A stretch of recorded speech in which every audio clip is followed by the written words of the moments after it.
So guys, let's start today's class. Firstly, my heartiest wishes to all of you on the occasion of Holi and शब बारात.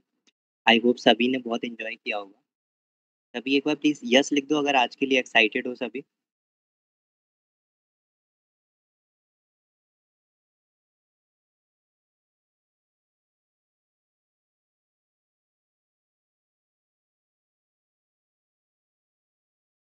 M I Audible?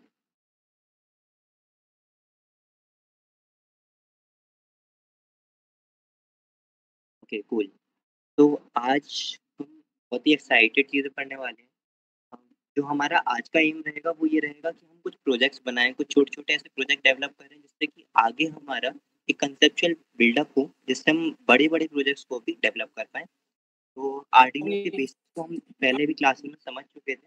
हमने basically समझा था कि Arduino हमारा एक PCB board होता है जिसके ऊपर हमारा एक माइक्रो प्रोसेसर लगा होता है एंड पूरा इसका सेटअप मिलके हमें एक आर्डिनो बोर्ड डेवलप होकर मिलता है.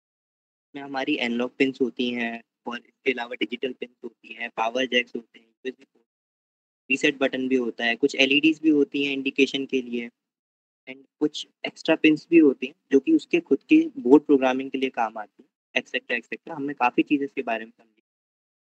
एक बार हम छोटा-सा रिवीजन और करते हैं, फ्लैशबैक देखते हैं कि हमने क्या-क्या देखा है. लेकिन उससे पहले मैं एक छोटा-सा अनाउंसमेंट करना चाहूँगा. एएमयू रोबो क्लब इस साल फिर से आर्डिनो डे के मौके पर ला रहा है Arduino day challenge. I hope सभी ने इसके बारे में सुना होगा, सभी एक्साइटेड होंगे इसके बारे में. तो जल्दी से रजिस्टर करना और इसके बारे में हम आगे और फर्दर डिस्कशन करेंगे कि इसमें क्या-क्या होने वाला है. बहुत एक्साइटेड प्राइजेज़ भी हैं सभी के लिए, तो इसको भी आगे डिस्कस करेंगे. सबसे पहले एक बार क्विक रिवाइज़ करते हैं कि हमने देखा क्या था पिछली क्लासेस के अंदर प्रोग्रामिंग पार्ट में. तो हमारे आर्डिनो बोर्ड ये था. आर्डिनो बोर्ड में हमने आर्डिनो सॉफ्टवेयर मतलब आर्डिनो आईडीई भी देखा. इसके बाद हमने थोड़ा-सा देखा था कि आर्डिनो आईडीई दिखता कैसा है? उसमें बेसिक कंपोनेंट कैसे-कैसे दिखते हैं? कौन से बटन क्या-क्या करते हैं? एंड देन हमने समझा था कि आर्डिनो के जो बोर्ड का जो ऊपर आपको बटन्स देखने को मिलते हैं, वो क्या-क्या काम करते हैं. देन हमने समझा था कि उसका कोड कैसे लिखा जाता है. सेटअप के अंदर हम सिंगल टाइम कोड लिखते हैं एंड लूप के अंदर हम ऐसा कोड लिखते हैं जो हम रिपिटिटिवली करवाना चाहते हैं. देन हमने समझा था कि ब्रेडबोर्ड हमारा क्यों यूज़ आता है, ये कैसे-कैसे फ़ायदा करता है. तो ब्रेडबोर्ड बेसिकली हमारे कनेक्शंस को एक्सटेंड करने के लिए काम आता है. जैसे हमारे पास पावर पिन है, तो आर्डिनो के अंदर हमें सिर्फ 2 पावर पिन देखने को कीबोर्ड देखने को. अगर हम चाहते हैं कि हम 10-12 चीज़ों में वो 5.5 वाली पिन्स को लगा पाएँ, तो हम सिंपली उसका एक जैक को हम कनेक्ट कर देंगे अपने ब्रेडबोर्ड पे. और ब्रेडबोर्ड के इंटरनल कनेक्शंस की वजह से हम ले पाएँगे और भी अदर डिवाइसेज़ को पावर देने के लिए. देन हमने समझा था कि high means on state, that means the voltage is currently very high, that means 5 volt for Arduino. In case of Arduino voltage 5 volt हमने कहा है और मैं वेरी हाई कह रहा हूँ. इसका भी कांसेप्ट पीडब्ल्यूएम में हमने. एंड लो का मीन्स होता है off, that means no current is flowing through it और इसे हम 0 से बिगिन. देन हमने सीखा था कि रीड स्टेटमेंट और राइट स्टेटमेंट का मतलब क्या होता है. इस हमारा जो ब्रेन होता है that is the micro controller और we can say the micro processor itself. वो डेटा को अगर रीड कर रहा है दैट मीन्स वो कहीं सेंसर्स या किसी चीज से लेके आ रहा है वो डेटा को, तो वो रीड कर रहा है. दैट मीन्स वो डेटा अपने अंदर ले रहा है. एंड अगर माइक्रो प्रोसेसर किसी को कुछ कमांड दे रहा है दैट मीन्स वो किसी चीज को राइट करवाना चाह रहा है. तो इसमें भी हमारे दो हम फंक्शन राइट कर सकते थे रीड के अंदर. Digital write, analog write, and sorry digital read and analog read. And write के अंदर भी हमारे पास दो फंक्शन थे, digital write and analog write. Then हमने कुछ वेरिएबल डिफाइन करना अ, भी सीख लिया था. अब वेरिएबल हमने डिफाइन करते कैसे हैं. वेरिएबल का एक हमारा एक डेटा टाइप होता है. जस्ट लाइक अगर मैं कहूँ कोई हम नंबर स्टोर करवाना चाह रहे हैं तो वो हम किसी इंट टाइप के वेरिएबल में स्टोर करवाएंगे. अगर हम कोई कैरेक्टर स्टोर करवाना चाह रहे हैं तो हम कैर डेटा टाइप यूज़ करेंगे. ऐसे ही अगर हम सिर्फ एक ट्रू या फॉल्स वैल्यू करवाना चाह रहे हैं तो बूल यूज़ करेंगे. कोई फ्रैक्शन वैल्यू करवाना चाह रहे हैं तो फ्लोट यूज़ करेंगे. This is simply like C language. जैसे हम सी लैंग्वेज लिखते थे यहाँ पे बिल्कुल एज इट इज सेम चलता है. अब हम आगे इस चीज़ को समझने वाले हैं. हमने एक छोटा-सा प्रोजेक्ट और किया था लास्ट क्लास में that is the LED blinking. I hope सभी ने इसको परफ़ॉर्म किया होगा और सभी को अच्छा भी लगा होगा कि हम अब प्रोजेक्ट तो बनाने लग गए, हम थोड़ा-सा भी अंडरस्टैंडिंग होना सीख लो. जो उसका कोड भी था.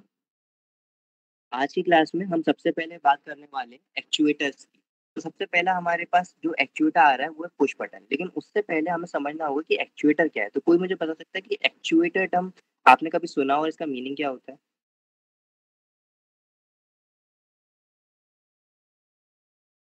कोई भी? कोई आइडिया? ओके, किसी ने मतलब ये वर्ड ही सुना है बस एक्चुएटर?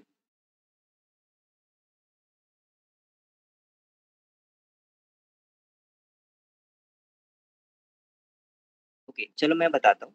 जैसे हम जानते हैं कि सेंसर्स हमारे होते हैं किसी भी एनवायरमेंटल पैरामीटर्स को करंट की फॉर्म में लाने के। वैसे ही हमारे एक्चुएटर्स होते हैं जो किसी करंट इम्पल्स को मैकेनिकल फॉर्म में ले जाते हैं। जैसे लाइक आपने फैन देखा होगा। फैन में हम इलेक्ट्रिसिटी भेजते हैं। इलेक्ट्रिसिटी देन मैकेनिकल में कन्वर्ट होके एक जो उसके प्लेट्स होते हैं उनको घुमाता है। तो this is the of actuator. And एक एक्चुएटर हमारा ये भी है, that is the push button. ये हमारा क्या कर रहा है, हमारी मैकेनिकल एनर्जी जो है उसको इलेक्ट्रिकल इम्पल्सिव में ले जा रहा है। एंड हमारे पास और भी एक्चुएटर्स होते हैं, मोटर्स वगैरह, ये सब हमारे एक्चुएटर्स हैं। पुश बटन हमारा करता क्या है, ये सिंपली एक बटन होता है जिसमें 4 पिन्स होती हैं। इसका नाम भी हुआ है जो कि कुछ ऐसा, लाइक दिस, कुछ इंटरनल स्ट्रक्चर हमने बना भी रखा है नीचे। इसकी ये pin, that is the A pin, B, C and D. ये ए बी पिन जो है वो इंटरनली आप देख पा रहे हो ये कनेक्ट होने वाली है, सी डी पिन इंटरनली ये भी कनेक्ट होने वाली है। तो जिस टाइम आप पुश बटन को पुश करते हो तो ये आपस में कनेक्शन हो जाते हैं। तो ऐसे ही हम पुश बटन की कनेक्शन कर सकते हैं। आगे हम इसका एक प्रोजेक्ट भी करने वाले हैं, उसमें यूज भी करने वाले हैं। तब हमें ज़्यादा क्लियरिटी होगी कि ये कनेक्शन कैसे कंप्लीट हो रहा है एंड कैसे हमारे करंट फ्लो होने वाला है। आगे बढ़ते हैं। हमारा नेक्स्ट जो टॉपिक है वो है पोटेंशियोमीटर का। सभी ने अपने 12th क्लास के अंदर पोटेंशियोमीटर देखा होगा, लेकिन वो थोड़ा डिफरेंट होगा। वहाँ पे हम एक जॉकी लेते थे एंड उसे एक नल पॉइंट पे सेट करवाते थे। वहाँ पे काम होता था हमारा एक ऐसे पॉइंट पे लाना जहाँ पे हमारे रेजिस्टेंस की वैल्यू डिवीजन में इक्वली आ जाए। That is the ratio of resistance, उसकी वैल्यू इक्वल आ जाए। यहाँ पे थोड़ा सा कंसेप्ट वही है, थोड़ा सा लेकिन चीज़ों में डिफरेंस आता है। ये जो पोटेंशियोमीटर है, ये हमारा एक मैकेनिकल पोटेंशियोमीटर है जो कि यूज होता है एज अ वेरिएबल रेजिस्टेंस। हम जानते हैं वेरिएबल रेजिस्टेंस क्या होता है, एक ऐसा रेजिस्टेंस जिसकी वैल्यू हम खुद से चेंज कर सकते हैं। जैसे रियोस्टेट, सभी ने रियोस्टेट देखा होगा। एक ऐसा गोल सा एक डिवाइस होता है जिसके ऊपर ऐसे कॉइल लिपटी हुई होती है। एंड हमारे पास एक मैकेनिकल पिन होती है जो इस पिन के थ्रू हम चेंज कर सकते हैं कि कितना हमारे पास रेजिस्टेंस आने वाला है एक कॉइल के अक्रॉस, है ना। जैसे हम मूव कराते हैं तो यहाँ से रेजिस्टेंस भी इंक्रीज होता है, राइट।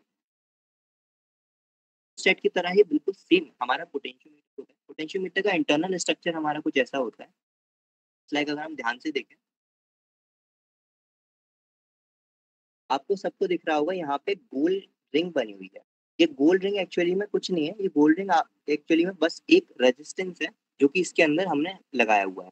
अच्छा, इस रेजिस्टेंस से हुआ क्या, जब हमने रेजिस्टेंस लगाया तो इससे हमें एक कंसेप्ट समझ में आया कि अगर इस रेजिस्टेंस के बीच में हम कोई भी तार निकाल के रख दें तो जितना,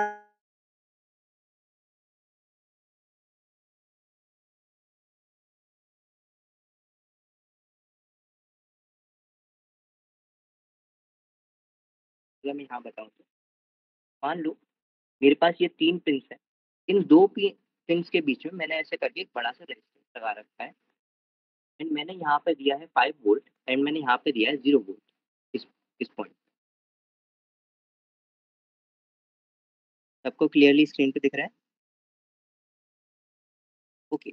जब हमने 5 वोल्ट यहाँ दिया तो पूरे 5 वोल्ट जो है वो मेरा इस पूरे रीजन में डिस्ट्रीब्यूट हो गया है, राइट। अब जैसे ही मैं एक और रेजिस्टेंस लेके या एक और वायर लेके मैं इतने पोर्शन पे लगाऊंगा तो जो वोल्टेज इतने रीजन में डिवाइडेड होगा उतना ही तो हमारे पास इस इन दोनों के बीच में आएगा, राइट। तो मान लेते हैं कि अगर मैं इस पिन को हाफ पे में सेट करता हूँ तो जो वोल्टेज इन दोनों पिन्स के बीच में, that means the pin A, B और सी की बात करूँ, तो ए बी के बीच में अभी मेरा जो पोटेंशियल निकल के आएगा वो निकल के आएगा यहाँ पर 2.5 वोल्ट, राइट। अगर मैं इसको और बढ़ाऊंगा तो मेरी पोटेंशियल की वैल्यू और ज़्यादा बढ़ने लगेगी। अगर मैं इसे वापस ले जाऊंगा तो पोटेंशियल की वैल्यू और कम होने लगी। तो ये वेरिएबल रेजिस्टेंस देके हमने एक वोल्टेज डिवीजन का काम भी कर लिया। तो मेन हमारा काम वोल्टेज डिवीजन का और वोल्टेज डिवीजन से कंट्रोलिंग का भी हो जाएगा। मान लो ये जो रीडिंग आ रही थी मेरी जो AB के बीच में आ रही है, इसे मैं एक फ़ैन के थ्रू लगा देता हूँ। लेट्स से मेरा कोई एक फ़ैन था, यहाँ पे ऐसे करके बना हुआ है। अगर मैं इस AB पॉइंट को फ़ैन के बीच में लगा दूँ, तो जैसे-जैसे मैं पोटेंशियोमीटर के जो वाइपर है इसको मैं घुमाऊँगा, तो इस फ़ैन की स्पीड भी हाई या लो कर सकता हूँ। तो इससे मुझे बेनिफिट मिला कि मैं स्पीड कंट्रोलिंग का काम या वोल्टेज कंट्रोलिंग का काम बहुत आसानी से कर सकता हूँ पोटेंशियोमीटर के। ओके, तो नेक्स्ट टॉपिक पे चलते हैं। नेक्स्ट हमारा है एनालॉग इनपुट पिन। हम बेसिकली समझ चुके हैं कि हमारे पास जो पिन्स होती हैं इनपुट की, वो एनालॉग भी होती हैं एंड डिजिटल भी होती हैं। लेकिन हम यहाँ की बात क्यों कर रहे हैं? क्योंकि एक्चुअली एनालॉग इनपुट पिन जो है, इनको हम इनपुट लेने के लिए यूज़ करते हैं, लेकिन हमारा एक कॉन्सेप्ट और आता है that is the pulse width modulation. Pulse width modulation हमारा कैसे काम करता है? पिछली क्लास में देखा था। छोटा-सा एक रिकैप को करा रहा हूँ आपको। मान लेते हैं कि हमारे पास एक पेन था एंड में पेन का जो स्विच है, लेट्स से मैं यहाँ पे स्विच बना ऐसा कुछ फैन का स्विच होता है, यहाँ पे इसकी ऑन स्टेट होती है, यहाँ पे इसकी ऑफ स्टेट होती है, राइट? हमारे घर पे ऐसा एक नॉर्मल फैन होता है, इसकी ऑन ऑफ स्टेट होती है। मान लो मैं इस फैन को चलने देता हूँ, इसकी मैक्सिमम स्पीड ओमेगा पे। अब मानते हैं कि ये ओमेगा पे घूम रहा था, लेकिन मैं इसके जो स्विच है, उसको बार-बार मैं of on, of on, of on, of on ऐसे करता रहता हूँ। अगर मैं करता रहता हूँ क्या तो क्या फैन की स्पीड घटती जाएगी या फिर फैन जितने पे था उतने पे ही ओमेगा पे चलता रहेगा? हल्के से फ्लक्चुएशन ज़रूर आएँगे उसपे, लेकिन वो क्या ओमेगा पे ही चलता रहेगा? एक बार जितनों को भी लगता है कि यस चलता रहेगा वो यस लिखो, जिसको लगता है कि स्पीड घटेगी या कुछ और चेंज होगा वो नो लिखो। एक बार चैट में।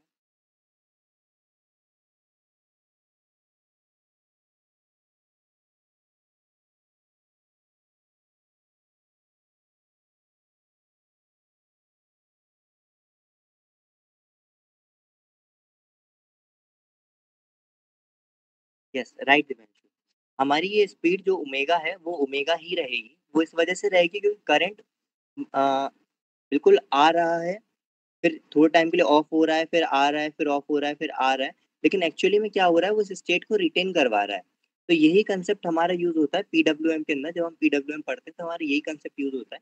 सोचो मैं ये जो पूरी साइकिल चल रही थी, इस पूरी साइकिल को मैं बहुत छोटा कर दूँ और एक ग्राफ बनाऊँ मैं वोल्टेज का और टाइम का। मान लो मैं एक बहुत छोटी साइकिल के लिए एक साइकिल है जो बहुत छोटे टाइम में कवर हो रही है। इस साइकिल को मैं आधे टाइम के लिए ऑन रखता हूँ और आधे टाइम के लिए ऑफ रखता हूँ। तो क्या मेरी एवरेज वैल्यू जो निकल के आएगी वो अराउंड 50% के अप्रॉक्स आएगी, राइट? और ऐसे ही मान लो कि मैं एक और साइकिल लेता हूँ, जिसमें मैं 75% टाइम स्विच को ऑन रखूँगा एंड 25% टाइम मैं स्विच को ऑफ रखूँगा। 75% टाइम के लिए मैंने ऑन रखा एंड 25% टाइम के लिए ऑफ रखा। तो जो मेरी एवरेज वैल्यू निकल के आएगी वो अराउंड 75 आएगी। ये बात थोड़ी क्लियर होती है? ये हमारा बेसिकली वही एग्ज़ाम्पल है जो फैन के साथ हो रहा था। अगर मान लो फैन को आधी स्पीड पे मतलब ओमेगा बाई 2 पे रोटेट करने देते और उसके बाद हम स्विच को ऑन ऑफ करते, तो वो उस स्टेट को रिटेन करता। तो यही हमारा पल्स विड्थ मॉड्यूलेशन में ये कांसेप्ट आता है और ये देते हैं हम डिजिटल पिन्स पे। तो हम जब डिजिटल पिन्स को यूज़ करते हैं फॉर द एनालॉग आउटपुट या एनालॉग इनपुट लेने के लिए भी, तो हमारी पीडब्ल्यूएम कांसेप्ट का यूज़ होता है। और जितनी भी पिन्स जैसे डिजिटल पिन्स आपको इस साइड में दिख रही होंगी ऑन द राइट साइड, वहाँ पे आपको 11 के आगे ऐसा डैश लिखा दिख रहा होगा, 10 के आगे ऐसा डैश लिखा दिख रहा होगा, 9 के आगे डैश लिखा दिख रहा होगा। ये सारे हमें शो कर रहे हैं कि ये पीडब्ल्यूएम पिन है। ओके, तो हम और आगे बढ़ते हैं। नेक्स्ट हमारा एनालॉग और डिजिटल का कंसेप्ट, ये भी सब लोग समझ चुके होंगे। मैं एक बार छोटा-सा और रिकैप देता हूँ एनालॉग और डिजिटल का। सभी ने एनालॉग घड़ियाँ देखी है, राइट? ऐसी कुछ एनालॉग क्लॉक्स होती हैं हमारे पास एंड सभी ने डिजिटल क्लॉक्स भी देखी होंगी। डिजिटल क्लॉक्स हमारी कुछ ऐसी होती हैं, लाइक यहाँ पे आ रहा है 9 और यहाँ पे आ रहा है लेट्स से 37, ओके, 9:37 एंड मान लेते हैं कि इस क्लॉक में भी हमारा 9:37 है। अगर सोचो मुझे ये बताना होता कि 9:37 से 9:38 कितने सेकंड बाद होगा, तो क्या मैं इस क्लॉक को देख के बता पाता? ये मेरी सेकंड्स हैंड है, ये मिनट्स हैंड है, ये आवर्स हैंड। और सेम क्वेश्चन मैं यहाँ पे भी पूछता हूँ कि अगर मेरी जो डिजिटल क्लॉक है, अगर मैं डिजिटल क्लॉक पे बताना चाहूँ कि 9:37 से 9:38 कितने सेकंड बाद हो जाएगा, क्या मैं बता पाऊँगा? तो कितनों को लगता है कि कौन-सी वाले क्लॉक से हम बता पाएँगे कि 9:37 से 9:38 पे हमें जाने में कितने सेकंड लगे हैं?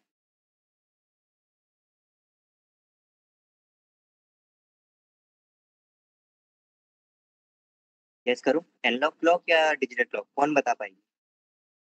Analogue, right right right. तो हमें एक चीज पता लगी कि जब हमारे पास सेकंड हैंड आया तो हमारे पास एक कंटिन्यूस डेटा मिल रहा है कि इतने सेकंड बाद लौट के हमारे पास जो टाइम होगा वो 1 मिनट से बढ़ जाएगा। तो हमारे पास इस क्लॉक में जब एनालॉग क्लॉक थी हमारे पास, the analog clock, the analog clock, जब एनालॉग क्लॉक थी तो इसमें हमारे पास डेटा आ रहा था कॉन्टिन्यूस। और जब हमारे पास डिजिटल क्लॉक थी उसमें हमारे पास कोई डेटा नहीं है कि 38 कब होगा, जब होगा तभी हमें पता लगेगा। तो यहाँ पे डिस्क्रीट डेटा आ रहा है हमारे पास। अब डिस्क्रीट डेटा से दिक्कत क्या हुई, डिस्क्रीट डेटा आइदर हाई आया दैट मीन्स 9.38, या लो आया हमारे पास 9.37। तो हमारे पास ओनली या तो हायर स्टेट चल रही है या फिर हमारे पास लोअर स्टेट चल रही है। तो यहाँ पे यही दिक्कत है जिसे हम बाइनरी फॉर्म में 1 और 0 भी कहते हैं, ये हमने कल समझा था। इसमें यही फर्क है। बेसिकली एनालॉग के अंदर हमारे पास एक कंटिन्यूसली डेटा आता है that is variable continuous data, and हमारे पास जो डिजिटल फॉर्म में आता है वो आइदर जिसे हम बाइनरी फॉर्म में 0 1 भी कहते हैं।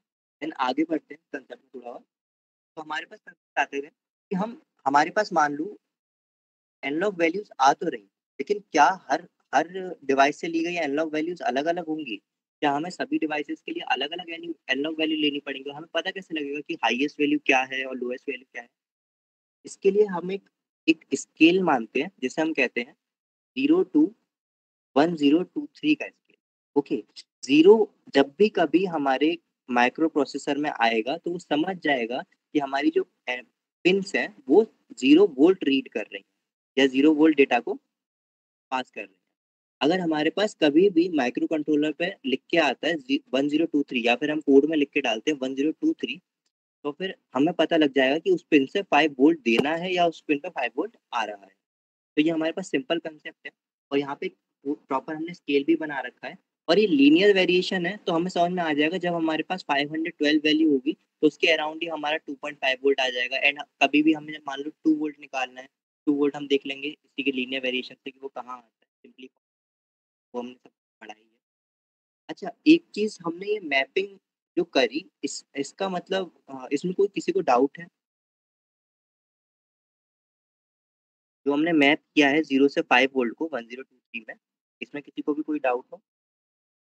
तभी कमेंट सेक्शन में लिख दो कोई डाउट हो तो, या फिर नो डाउट करके स्पैम कर दो। Okay, nice. चलो तो आगे बढ़ते हैं। नेक्स्ट हमारा है सीरियल कम्युनिकेशन। अब ये थोड़ा सा मजेदार पार्ट आता है।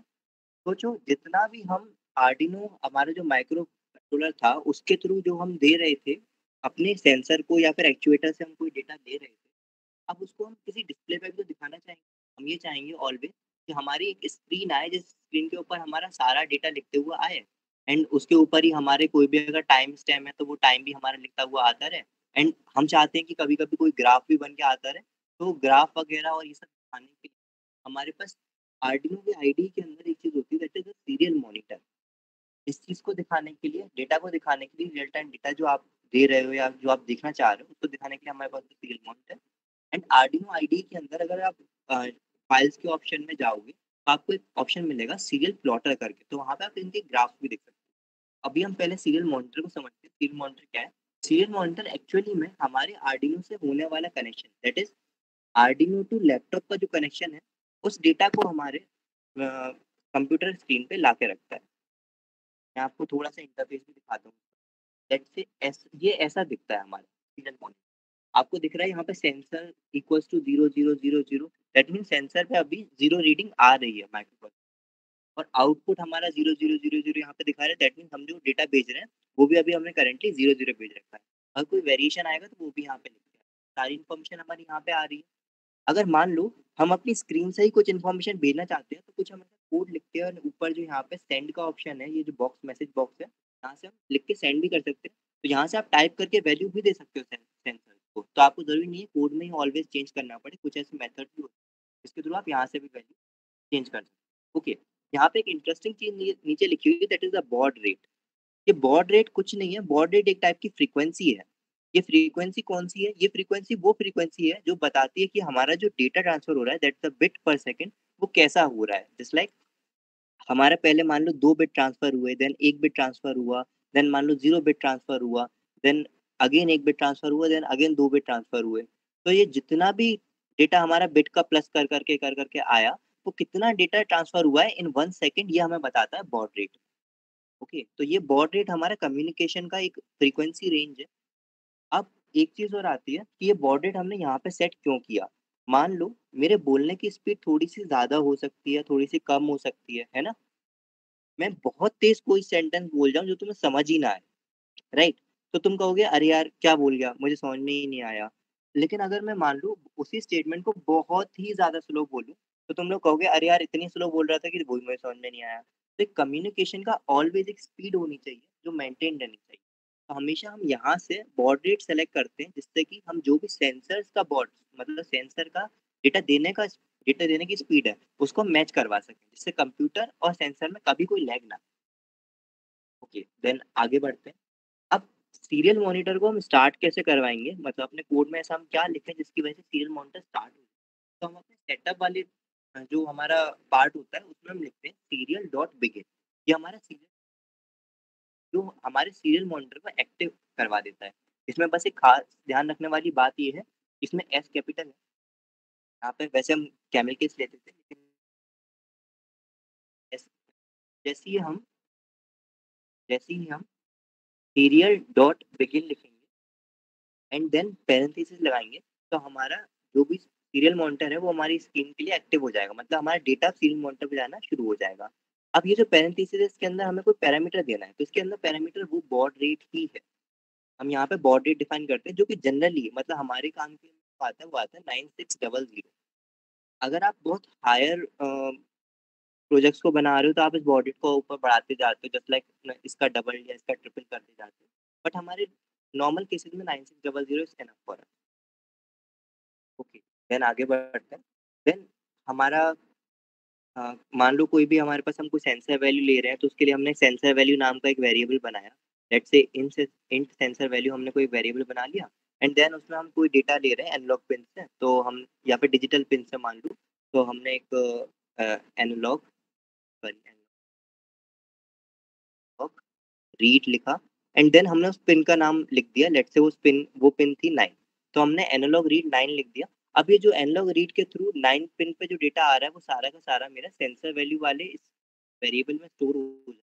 एंड अगर हम इसे प्रिंट करवाना चाहें तो हमारे पास एक सिंपल सा स्टेटमेंट आता है that is serial dot print L N, और जिसको भी आपको प्रिंट कराना है तो जैसे हमने पहले सेंसर वैल्यू में स्टोर करवाया था, तो मैं क्या करूँगा serial dot print Elon,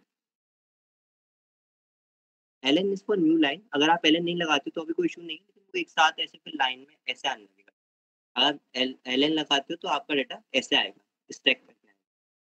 okay, तो अब हम यहाँ पे लिख देते हैं, मान लो वही हमारा जो सेंसर वैल्यू था, एसवी जो मैंने एक वेरिएबल बनाया था उसी को लिख देता हूँ।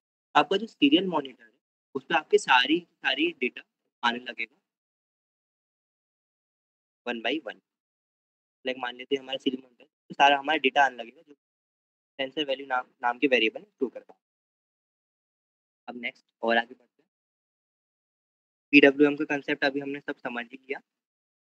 देन आर्डिनो की डिजिटल पिन्स जो होती हैं, तो पीडब्ल्यूएम पिन्स के बारे में भी हमने समझ लिया कि जितने भी हमारे पास डैश लगी हुई पिन्स होती हैं, सारी डैश, ये सारी पिन पीडब्ल्यूएम होती हैं। आप इस पिन के थ्रू हम एनालॉग डेटा भी दे सकते हैं, पिन के थ्रू हम डिजिटल डेटा भी दे सकते हैं। ओके, तो अब नेक्स्ट समझते हैं। नेक्स्ट हमारे पास बहुत ही मज़ेदार चीज़ है, इसका हम एक प्रोजेक्ट भी करने वाले हैं आज छोटा-सा, वो है सर्वो मोटर्स। किसी ने सोचा है कि हमारा जो फैन चलता है उसकी यार हम स्पीड तो कंट्रोल कर सकते हैं, लेकिन अगर हम कभी चाहें कि जो हमारा फैन चल रहा है वो सिर्फ़ 10 डिग्री रोटेट हो या फिर सिर्फ़ 90 डिग्री रोटेट हो, तो ऐसा कभी हम कर सकते, तो यार कितना मज़ा आ जाता, है ना? या फिर हम सोचते कि हमारे जो कार्स के अंदर वाइपर्स होता है, वो वाइपर्स हमारे चलते हैं, एक पर्टिकुलर डिग्री पे चलते हैं, राइट? लेट्स से मैं कार का मान लो ये कार की एक स्क्रीन है एंड यहाँ पे मेरा एक वाइपर लगा हुआ है, ओके? ये वाइपर हमारे एक पर्टिकुलर एंगल पे चलता है एंड देन वापस आ जाता है, राइट? तो ऐसा तो है नहीं कि हम सिर्फ़ इसे एक पॉज़िटिव करंट दे रहे हैं, देन एक नेगेटिव करंट दे रहे हैं, जिसकी वज़ह से ये वापस आ रहा है एंड जा रहा है। अगर हम ऐसा करते तो ये वाइपर हो सकता है शायद थोड़े से करंट की वज़ह से थोड़ा ही एंगल चल पाता, या फिर ज़्यादा करंट की वज़ह से बहुत ज़्यादा जाने की कोशिश करता और मोटर ख़राब हो जाती, राइट? तो जब हमें एंगल स्पेसिफिक काम करना होता है, इसके लिए हम यूज़ करते हैं सर्वो मोटर। सर्वो मोटर्स का कंसेप्ट बहुत सिंपल है। सर्वो मोटर के अंदर एक बेसिकली एक मोटर होती है, जो कि कनेक्टेड होती है वाया पोटेंशियोमीटर। पोटेंशियोमीटर अभी हमने समझा था, potentiometer is a simple mechanical device that is used as a variable resistance. तो वो यहाँ पे यूज़ होता है। जैसे ही सर्वो मोटर को हम एक एंगल देते हैं पर्टिकुलरली, लेट्स से मैंने अपने कोड के अंदर 20 डिग्रीज़ का एंगल दिया है, तो वो सर्वो मोटर 20 डिग्री से अपने आप को रोटेट करवा देगी। ठीक है? अभी हम और आगे समझेंगे कि इसका हम कोड कैसे करने वाले हैं। उससे पहले हम समझ लेते हैं सर्वो मोटर्स के कनेक्शन कैसे करने हैं। तो सर्वो मोटर्स के अंदर से हमारे पास 3 वायर्स आते हैं। First is the yellow wire, second is the red wire and third is the black wire. Simply जब हम इलेक्ट्रिकल इंजीनियरिंग की बात करते हैं, तो हमें सबको समझ में आता है कि red wire is the power and black wire is for ground. अब येलो वायर का क्या काम है? येलो वायर का सिंपल ये काम है कि वो डेटा को ट्रांसफर करती है। तो हम रेड वाली वायर पे सिंपली 5 वोल्ट दे देंगे, क्योंकि this is a 5 volt operating device and black वाले वायर पे हम ग्राउंड कनेक्ट कर देंगे आर्डिनो का। एंड जो हमारा येलो वाला जो केबल आ रहा है, येलो वाले केबल को हम किसी भी अपने एक एनालॉग पिन में सेट करेंगे, जो हमारी किसी भी डिजिटल पिन में सेट करेंगे, जो कि हमारी पीडब्ल्यूएम ले सकती है। जस्ट लाइक 9 में या फिर 11 में, 10 में या 3 में, 5 में, ऐसे किसी पिन में कनेक्शन करेंगे। ओके, देन आगे बढ़ते हैं, हम थोड़ा-सा अब सेंसर्स के बारे में भी जान लेते हैं। अभी हमने काफ़ी डिवाइसेज़ के बारे में जाना, कि हमारे पास सेंसर कौन-कौन से हैं आज के लिए। तो आज हम समझेंगे अल्ट्रासोनिक सेंसर पहले, और उसके बाद हम समझेंगे आईआर सेंसर। ओके, तो अल्ट्रासोनिक सेंसर बेसिकली क्या होता है, उसे समझने से पहले हम एक कंसेप्ट समझते हैं कि आपको 2 बड़े-बड़े से गोल-गोल से ये दिख रहे हैं, circular shape, these are transducers. किसी ने ट्रांसड्यूसर सुना है? ओके, तो ट्रांसड्यूसर समझ लेते हैं। सबसे पहले ट्रांसड्यूसर क्या होता है? ट्रांसड्यूसर एक सिंपली डिवाइस है जो कि यूज़ हो रहा है हमारा एक एनर्जी को दूसरी एनर्जी में कन्वर्ट करने के। ओके, यही हमारा कांसेप्ट यहाँ पे लगता है। होता क्या है बेसिकली, जो हमारा सेंसर है वो कुछ ऐसा दिख रहा है। मैं उसे थोड़ा-सा टेढ़ा टिल्ट करके बना रहा हूँ, जिससे आप लोग समझ पाएँ। इसके ऊपर ऐसे 2 आपको सर्कुलर ये फॉर्म्स दिख रहे होंगे। ये एक्चुअली में कुछ नहीं है, ये ट्रांसड्यूसर्स हैं, 2 ट्रांसड्यूसर्स हैं, जो स्फेरिकल फॉर्म में है, सॉरी सिलिंड्रिकल फॉर्म में है। ये ऐसे सिलिंड्रिकल फॉर्म में। अब ये ट्रांसड्यूसर एक्चुअली में कर क्या रहे हैं? इस ट्रांसड्यूसर्स के अंदर डायफ्राम्स हैं। आप जैसे डायफ्राम देखा होगा, हम हमारी वोकल कॉर्ड होती है ना, हमारी वोकल कॉर्ड ऊपर-नीचे वाइब्रेट होती है, इसकी वजह से साउंड जनरेट होती है। सेम इसमें भी अंदर एक डायफ्राम होता है, जो कि आगे-पीछे वाइब्रेट होता है, जिसकी वजह से अल्ट्रासोनिक रेज़ जनरेट यहाँ से हुई एंड देन किसी सरफेस पे जाके टकराई, एंड सरफेस से टकराने के बाद ये वापस आई हमारे रिसीवर वाले ट्रांसड्यूसर। अब ये रिसीवर वाले ट्रांसड्यूसर पे पड़ी, गिरी, तब क्या हुआ कि इसका जो डायफ्राम था वो वाइब्रेट होने लगा आगे-पीछे। जब इसका डायफ्राम आगे-पीछे वाइब्रेट हुआ, तो उसने एक इलेक्ट्रिकल पल्स जनरेट करी। अब इस इलेक्ट्रिकल पल्स को हमने रीड कर लिया, और सोचो, जो हमारे यहाँ से सिग्नल जा रहा था एंड यहाँ पे रीड हो रहा था, उसमें कुछ टाइम टी लगा होगा, राइट? अगर मुझे टाइम टी पता लग जाए, तो अल्ट्रासोनिक रेज़ का तो मुझे स्पीड पता है, वो स्पीड ऑफ लाइट से थोड़े फैक्टर्स आगे होती है, राइट? सिंपली डिस्टेंस निकालने के लिए एक फॉर्मूला बना सकता हूँ। मैं क्या कर सकता हूँ उससे? डिस्टेंस कैलकुलेट कर सकता हूँ, या फिर मैं इनडायरेक्टली कहूँ, मैं ऑब्जेक्ट कितना दूर है इसकी मैं रेंज बता सकता हूँ, राइट? इसकी मैं रेंज बता सकता हूँ।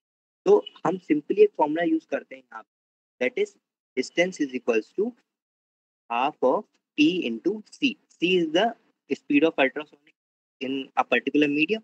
T is the time taken, जो रिसीवर चैनल पे हमारे पास सिग्नल आएगा ट्रांसमीटर से निकल के, उसमें कितना टाइम लगा है, एंड हाफ क्यों? क्योंकि ये डिस्टेंस जो है वो डबल है, वो यहाँ से आगे भी गया एंड देन वापस भी आया, लेकिन हमें तो सिर्फ एक रेंज चाहिए थी, तो मैं इस वाले जो हमें डिस्टेंस कैलकुलेट उसका आधा कर दूंगा। ठीक। अब नेक्स्ट हम समझते हैं कि जो हमारे अल्ट्रासोनिक सेंसर है उसके अंदर पिंस कौन कौन सी होती हैं। तो हमारे अल्ट्रासोनिक सेंसर में बेसिकली मेन 4 पिंस होती हैं। इसमें आपको दिख रहा होगा, एक वीसीसी पिन है, एक ट्रिगर पिन है, एक इको पिन है और एक ग्राउंड पिन है। ओके, तो सिंपल सा फंडा है, हमारे पास 4 पिन्स निकल रही हैं। हम की जो हमारी वीसीसी पिन होती है, this is the power pin. इसमें हम जितना भी हमारा वोल्टेज आ रहा है उसे देते हैं, दैट इज़ द 5 वोल्ट। हम उसे 5 वोल्ट वोल्टेज देते हैं वीसीसी पिन पे। और ग्राउंड पिन का भी हम जानते हैं, इससे हम आर्डिनो का ग्राउंड कनेक्शन। अब बात ये आती है कि ट्रिगर पिन और इको पिन एक्चुअली में है क्या? तो ट्रिगर पिन हमारी इनपुट पिन, ओके, ये क्या करती है? ये अल्ट्रासोनिक वेव्स को इनिशिएट करवाती है। इको पिन क्या होती है? जो हमारी ये एक पर्टिकुलर टाइम के बाद जो हमारी जो अल्ट्रासोनिक रेज़ जो आ रही हैं, उसको सेंसर्स पे रीड करवाती है। तो ये आपस में कनेक्टेड है। ट्रिगर पिन हमारे ट्रांसमीटर चैनल से कनेक्टेड है एंड इको पिन हमारे रिसीवर चैनल से। ओके, तो जब भी हम कनेक्शन करेंगे तो वीसीसी को हम आर्डिनो के 5 वोल्ट में डालेंगे, ग्राउंड को हम आर्डिनो के ग्राउंड में डालेंगे, ट्रिगर पिन को हम किसी एक आर्डिनो के डिजिटल पिन पे लगाएँगे, इको पिन को भी एक डिजिटल पिन पे। ओके, नेक्स्ट हम आगे बढ़ते हैं। इसके एप्लीकेशन कहाँ-कहाँ हो सकते हैं या इससे हम क्या-क्या चीज़ें बना सकते हैं।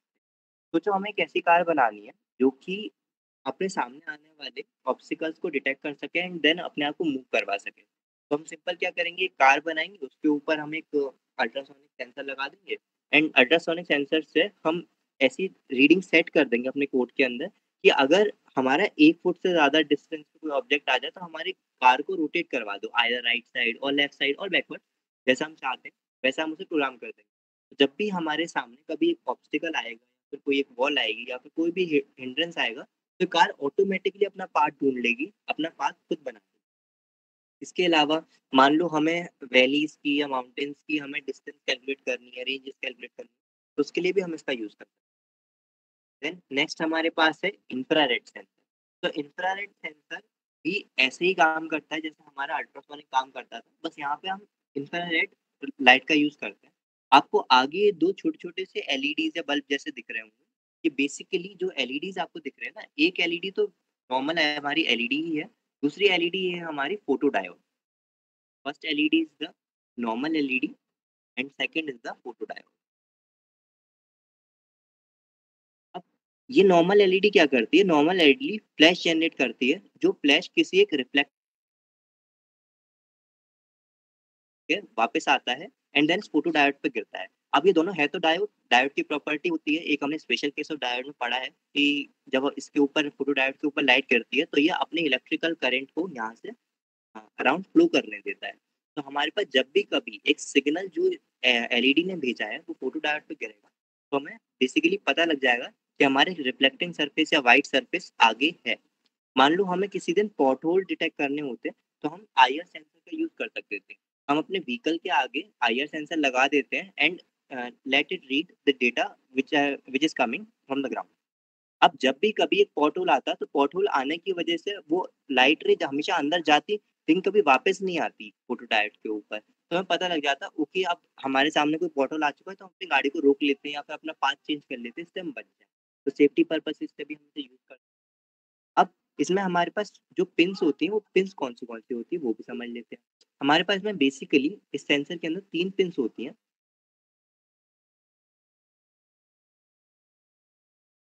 First pin is the 5 volt pin, that is the VCC pin. Last is second is the ground pin and third is the signal pin, that is the output signal pin. Okay, तो कभी भी हमें IR sensor को अपने Arduino से connect करना हो, तो हम 5 वोल्ट को आर्डिनो के 5 वोल्ट से कनेक्ट कर देंगे। देन ग्राउंड को आर्डिनो के ग्राउंड से कनेक्ट कर देंगे एंड जो हमारा आउटपुट सिग्नल पिन है, उसे हम आउ आर्डिनो के किसी एक पीडब्ल्यूएम पिन से, तो डिजिटल पिन से, चाहे तो एनालॉग पिन से, आप किसी से भी कनेक्ट कर सकते हैं। हम प्रेफ़र करते हैं कि हम डिजिटल पिन का यूज़ करें इस जगह पे। ओके, तो आप जान लेते हैं कि ये इसका डायग्राम है, आप डायग्राम भी देख के समझ सकते हो कि कभी भी रिफ्लेक्टिव सर्फेस से लौट के आएगा तो ये करंट को फ्लो होने देगा, दैट इज़ ट्रू वैल्यू। और अगर नहीं आने देगा तो फिर वो फ़ॉल्स वैल्यू हो जाएगी, 0 रीड करेगा। ठीक, नेक्स्ट हमारे पास के एप्लीकेशंस क्या-क्या हो सकते हैं? तो इससे हम एक लेन फॉलोवर रोबोट बना सकते हैं। अब लेन फॉलोवर रोबोट क्या है? ये एक प्रोजेक्ट है जिसके अंदर आप एक ऐसा रोबोट बनाते हो जो एक पाथ को फॉलो करता है। जैसा आपको यहाँ पे एक ब्लैक-ब्लैक पाथ दिख रहा होगा। ओके, ये कर क्या रहा है? इसके अंदर 2 आईआर सेंसर लगे हुए हैं। एक सेंसर रीड कर रहा है कि उसे ऑलवेज़ ट्रू वैल्यू मिले, दैट मीन्स वो हमेशा व्हाइट पोर्शन पे रहे। एंड दूसरा जो आईआर सेंसर है वो हमेशा रीड कर रहा है कि वो हमेशा ब्लैक पोर्शन पे रहे। तो कभी भी ऐसा होता है कि मान लो हमारा जो पाथ है वो ऐसा है, ठीक? अब हमारा जो ऑब्जेक्ट है वो ऐसे चल रहा है, एक आईआर सेंसर हमारा यहाँ पर है, कलर चेक करता हूँ पेन का। एक आईआर सेंसर यहाँ पर है, एक आईआर सेंसर यहाँ पर है। जब ये आगे बढ़ता गया हमारा रोबोट, तो इसे पता लगा कि ये वाला सेंसर जो था, ये तो ब्लैक रीड करना बंद कर दिया, लेकिन ये अभी व्हाइट रीड कर रहा है। तो ये अपने आप को घुमाएगा। ये अपने आप को तब तक घुमाएगा जब तक इसे दोबारा से वही पाथ जाने वाला नहीं मिलता। ओके, तो अब हम थोड़ा-सा प्रोजेक्ट के बारे में चलते हैं, थोड़ा-सा कोडिंग वोडिंग करते हैं जिससे हमें और क्लैरिटी आए सब चीज़ों के ऊपर। अभी किसी को डाउट हो, कुछ भी हो तो please anyone can ask in the chat box और you can open your mic as well.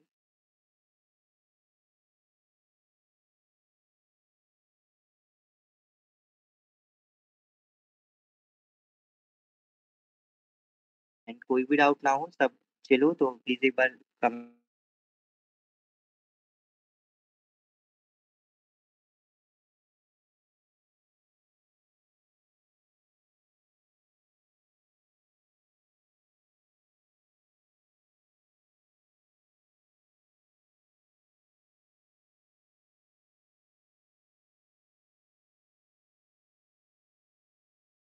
Okay, okay. I hope किसी सबको ये क्लियर है। ओके, तो मैं नंदिनी को हैंड ओवर करता हूँ। Nandini, you can start now. Hello everyone. Now I'm going to present my screen.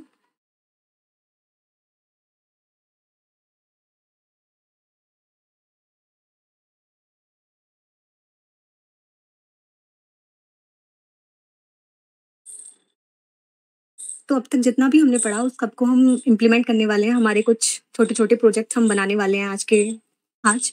तो सबसे पहले हमने अपने प्रीवियस क्लास में पढ़ा किया था। फर्स्ट जो हमारा प्रोजेक्ट था एलईडी ब्लिंकिंग। एलईडी ब्लिंकिंग में हमने सिंपली क्या किया था, सिंपली एक एलईडी ली थी और उसको एक आर्डिनो के थ्रू कनेक्ट किया था। अब इसमें हम क्या करने वाले हैं आज हम बनाने वाले हैं ट्रैफिक लाइट। तो ट्रैफिक लाइट में हम क्या-क्या यूज़ करेंगे? तो सबसे पहले हमारे पास 3 एलईडीज़ होंगी, डिफरेंट-डिफरेंट कलर्स की, रेड, ग्रीन एंड येलो। हम उसको आर्डिनो के थ्रू कनेक्ट करेंगे and then we will start. तो कोई बता सकता है कि एलईडी कैसे काम करती है? एनीवन? किसी को कोई आइडिया है?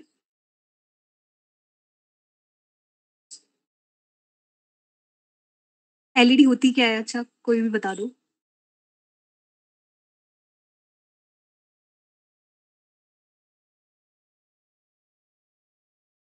चलो कोई बात नहीं। एलईडी बेसिकली एक सिंपल हमारा पीएन जंक्शन डायोड होता है, जो कि ऑपरेट करता है फॉरवर्ड वाइस में। तो जब भी हम इसके अक्रॉस वोल्टेज अप्लाई करते हैं तो यहाँ पर क्या होता है कि एक सिंपली पीएन जंक्शन होगा ये भी। तो ये क्या होता है कि कंपाउंड सेमीकंडक्टर से मिलकर बनी होती है। तो इसमें जब भी होल्स हमारे पी साइड से एन साइड जाएँगे और एन साइड से इलेक्ट्रॉन्स पी साइड जाएँगे तो जो रिकॉम्बिनेशन होगा, तो उस रिकॉम्बिनेशन की वजह से जो एनर्जी रिलीज़ होती है हमारी वो फोटॉन्स की फॉर्म में होती है। तो ये ऐसे हमारी ऑपरेट करती है एलईडी। अब यहाँ पे हम क्या करने वाले हैं कि 3 एलईडीज़ हमने लिए हैं डिफरेंट-डिफरेंट कलर्स की और उसको हम उससे मिलकर हम एक प्रोजेक्ट बनाने वाले हैं ट्रैफिक लाइट। तो अब हम इसकी कोडिंग पार्ट पे चलते हैं कि ये कैसे काम करेगा, ठीक है? तो ये हमारा सबसे पहले इसका कोडिंग पार्ट है। अब जैसा कि हम जानते हैं कि कोई भी आर्डिनो प्रोग्राम जो होता है हमारा, वो सिंपली 2 फंक्शन से मिलकर बना होता है, जिसमें से एक होता है हमारा setup and second one is loop. तो फर्स्ट वाले में हम क्या करेंगे,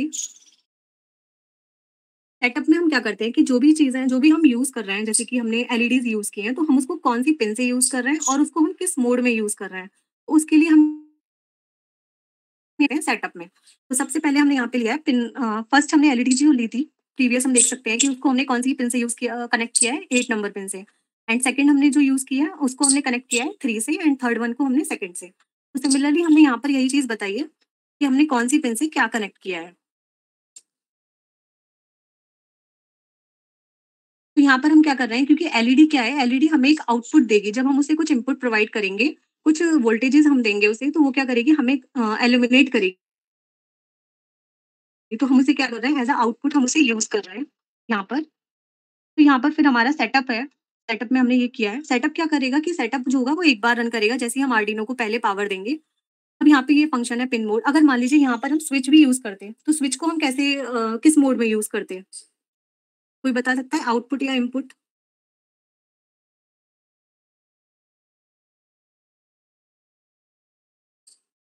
एनीवन?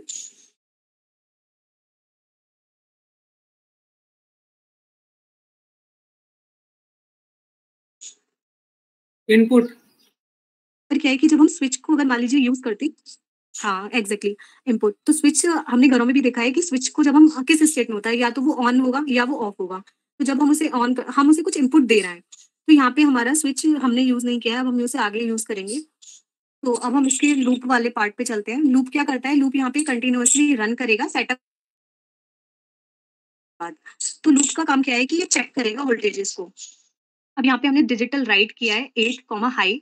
अब हमारा मेनली सिंपल इसका लॉजिक ये है इस प्रोजेक्ट का कि हम एट अ टाइम एक एलईडी ऑन कराना चाहते हैं और बाकी जो 2 एलईडीज हैं वो ऑफ रहें। तो हम क्या करेंगे, सबसे पहले हम क्या करेंगे कि जो हमारी रेड एलईडी है वो ऑन रहे और बाकी जो 2 हैं ग्रीन एंड येलो वो ऑफ रहे। सिमिलरली हम कुछ डिले दे रहे हैं, उसके बाद हम क्या चाह रहे हैं कि हमारी जो सेकंड एलईडी है यानी कि जो 3 पर है हमारी येलो वो ऑन रहे और बाकी जो 2 हैं वो हमारी ऑफ रहे।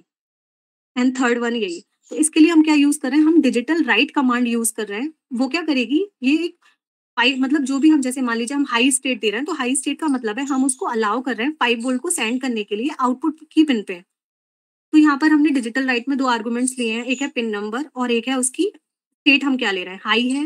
हाई का मतलब है उसकी 5 वोल्ट हम दे रहे हैं उसे, लो का मतलब है हम उसको 0 दे रहे हैं। ठीक है, तो अब हम इसका चलते हैं लाइव, हम कोडिंग करने वाले हैं कि कैसे हम इसको इम्प्लीमेंट कराएंगे। तो सबसे पहले जो भी लैपटॉप से ज्वाइन है वो टिंकर कैड अपने ओपन कर लीजिए अपनी अपने पीसी में या लैपटॉप में।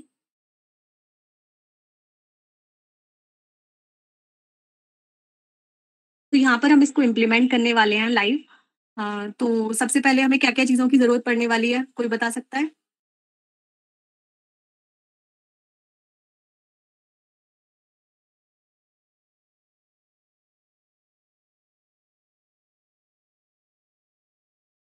आर्डिनो, हाँ, आर्डिनो और 3 LEDs, राइट, 3 एलईडीज। उसके अलावा ब्रेडबोर्ड, यस, ब्रेडबोर्ड।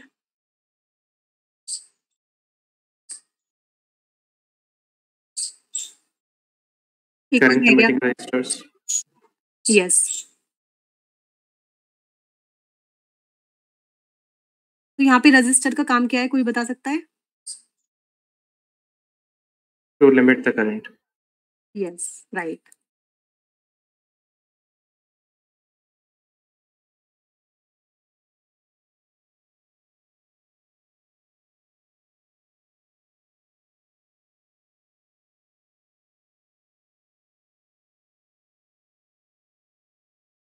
तो हम इसका कलर चेंज कर लेते हैं कि हमें कौन कौन सी एलईडीज चाहिए।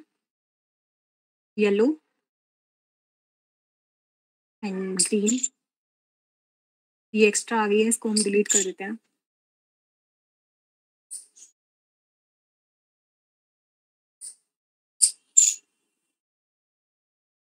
रजिस्टर रह गया हमारा, भी रजिस्टर ले लेते हैं।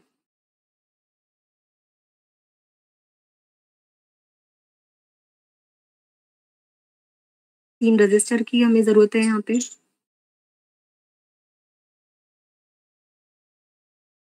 हम इस रजिस्टर को फ्लिप करा सकते हैं, रोटेट करा सकते हैं।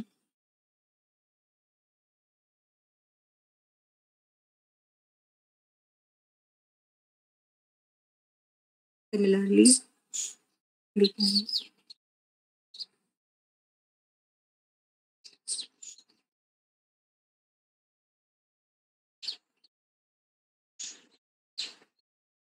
जी, ये गलत हो गया।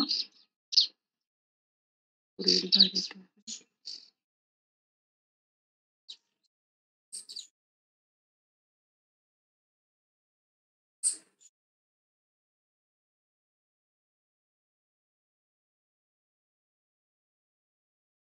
अब हम क्या करेंगे, हम इसको पावर देंगे ब्रेडबोर्ड को। इसको हम थोड़ा सा ऊपर ले जाते हैं।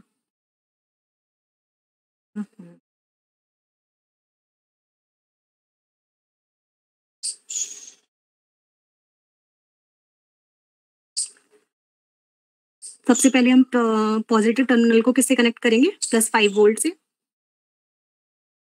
यहाँ पे हम वायर का कलर भी चेंज कर सकते हैं अपने। एंड ग्राउंड, नेगेटिव टर्मिनल को किससे कनेक्ट करेंगे, ग्राउंड से। इसका भी कलर चेंज कर देते हैं, ब्लैक। अब जितनी भी एलईडीज हमने यूज किए हैं सबके कैथोड टर्मिनल को हम किससे कनेक्ट करेंगे, उस ग्राउंड से।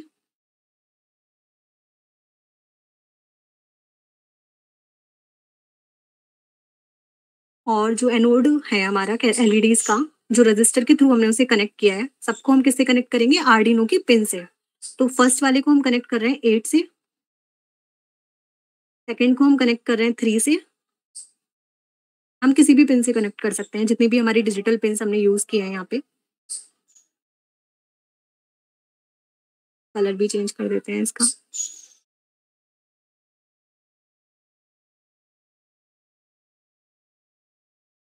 गलत हो गया ये, 1 मिनट।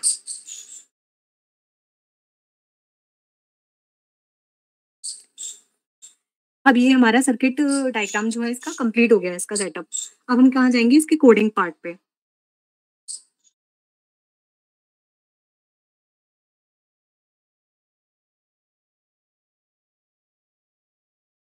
अब हमारा लॉजिक क्या था इसका? सिंपल, कि हमें एट अ टाइम एक एलईडी ऑन करनी है और बाकी जो 2 एलईडीज हैं वो ऑफ रहे हैं हमारी। तो हम कैसे कर सकते हैं? हमने पहले वाली अपनी क्लास में देखा था कि वहां पर हमने सिंपली एक एलईडी ली थी और उसको हम ब्लिंक करवा रहे थे, यानी कि एक बार वो ऑन हो, एक बार ऑन, एक बार ऑफ, ऐसे करके हम उसको ब्लिंक करवा रहे थे। अब हम यहाँ पे क्या करेंगे? यहाँ पे हम सिंपली 3 एलईडीज है हमारी, सेम सेटअप रहेगा, सब कुछ वही रहेगा। अब यहाँ पे क्या है कि 3 एलईडीज है हमारी, तो सेम यहाँ पे पिन मोड फंक्शन हम यूज कर रहे हैं। अब यहाँ पे एलईडी कौन कौन सी पिन से हमारी कनेक्ट है, तो वो हम यहाँ पे लिखेंगे। सबसे पहले हमारी जो फर्स्ट एलईडी हम यूज कर रहे हैं, तो रेड एलईडी हमारी किस पिन से कनेक्टेड आर्डिनो के?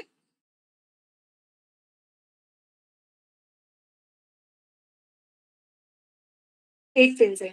नेक्स्ट हमारी क्या है? अब हमें सेम फंक्शन हमें यहाँ पे लेना पड़ेगा पिन मोड, क्योंकि हमारे पास 2 और एलईडी बची हैं। अभी उनको भी हमें डिक्लेरेशन देना पड़ेगा कि वो कैसे, हम किस मोड में यूज करना चाहते हैं। हम उसे एज अ आउटपुट यूज करना चाहते हैं या एज अ इनपुट देना चाहते हैं। तो हम इसको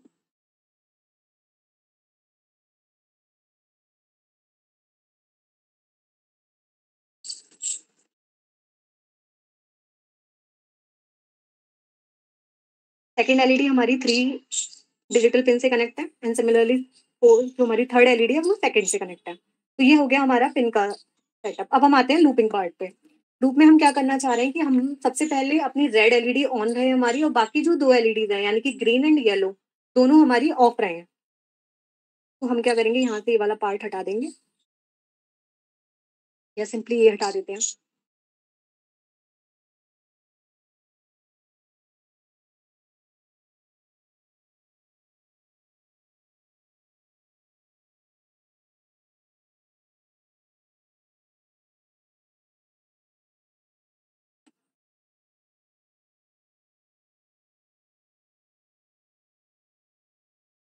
अब हम क्या चाह रहे हैं कि रेड तो हमारी ऑन रहे और बाकी जो 2 एलईडीज हैं वो हमारी ऑफ स्टेट में रहे।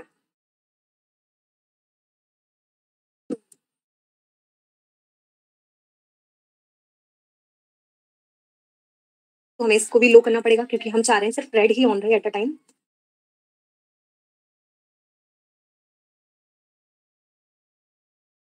तो ये हो गया हमारा पहला पार्ट। अब हम क्या चाह रहे हैं? ये तो हो गया फर्स्ट। अब इसी के साथ हमारी कुछ डिले देकर हम क्या चाह रहे हैं कि अब सेकंड वाली ऑन रहे और बाकी जो 3 है, बाकी जो 2 एलईडीज हैं वो ऑफ रहे हैं। तो हम सेम पार्ट हम यहाँ पे कर सकते हैं फिर।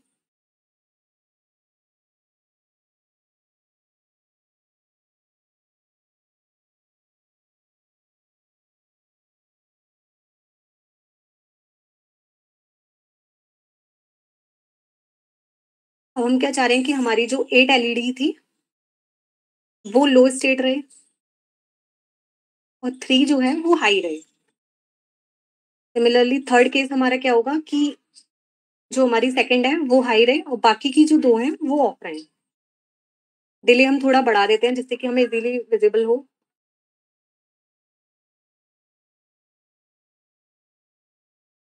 तो ये हमारा इसका कोडिंग वाला पार्ट कंप्लीट होता है। अब हम इसको रन करके देखते हैं कि कैसे काम करेगा। आवाज आ रही है सबको?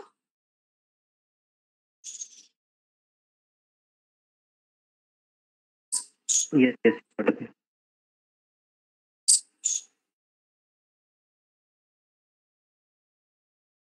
तो ये देख सकते हैं हम कि कैसे हमारा ये प्रोजेक्ट है काम कर रहा है ट्रैफिक लाइट का। सबसे पहले रेड ऑन हुई, फिर येलो 5 सेकंड के लिए, फिर 5 सेकंड बाद ग्रीन ऑन होगी, तो ये जो लूप में हमने इसको डाला, ये क्या होगा कि इनफाइनाइट लूप है, ये चलती रहेगी ऐसे ही। किसी को अगर कुछ समझ ना आया हो तो प्लीज पूछ सकता है वो। यस।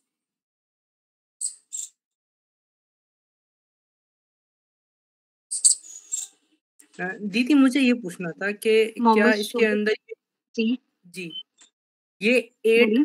2 और 3 से जो कनेक्ट किया है जी तो ये जरूरी है सिर्फ इन्हीं से ही कनेक्ट करने से काम हो पाएगा नहीं या नहीं, फिर किसी से हम भी कर सकते हैं। अच्छा जैसे ये और जो हमारी डिजिटल पिंस हैं 13 to 2, ये हम इनसे किसी से भी कनेक्ट कर सकते हैं। ओके और फिर वहाँ जी कोड में चेंज करना होगा सिर्फ बस हमें ये बताना पड़ेगा ना, डिक्लेयर करना, आर्डिनो को अपनी बताना पड़ेगा कि हम कौन सी पिन पे कनेक्ट कराए हमने जो अपनी एलईडीज हैं, ये हमें स्पेसिफाई करना पड़ेगा वहां पर। ठीक है ठीक है, सिंपली। हाँ जी। शुक्रिया जी अब नेक्स्ट हम इसमें क्या करना चाह रहे हैं, हम एक पुश बटन यूज कर सकते हैं हम इसमें।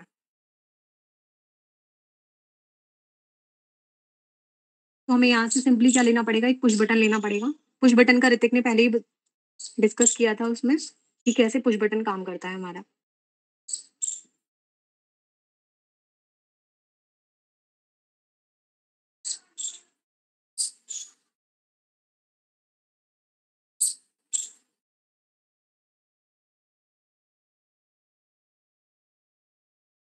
इसका हम एक टर्मिनल जो होगा उसको हम रेड से कनेक्ट करेंगे, एक को ब्लैक से यानी कि नेगेटिव टर्मिनल, और उसका जो एक और होगा हमारा उसको हम करेंगे, क्योंकि हमें इससे क्या करना है, अब हमें पुश बटन के थ्रू इनपुट लेना है। अब तक तो हमने ये था कि हमने सिर्फ डायरेक्टली अपने कोड में दे दिया कि हमें ये ऑन करना है, सारी लाइन सारी 1 बाय 1 ऑन होती गई। अब हम क्या करेंगे कि जब हमारा पुश बटन ऑन स्टेट में हो तभी हमारी लाइट एलईडीज ग्लो करें, उससे पहले ना करें। ठीक है, तो हमें पुश बटन को भी यहाँ पे किसी ना किसी टर्मिनल से कनेक्ट करना पड़ेगा। तो हम यहाँ पे किसी से भी कनेक्ट कर सकते हैं, मान लीजिए 10 से हम कर रहे हैं इसे।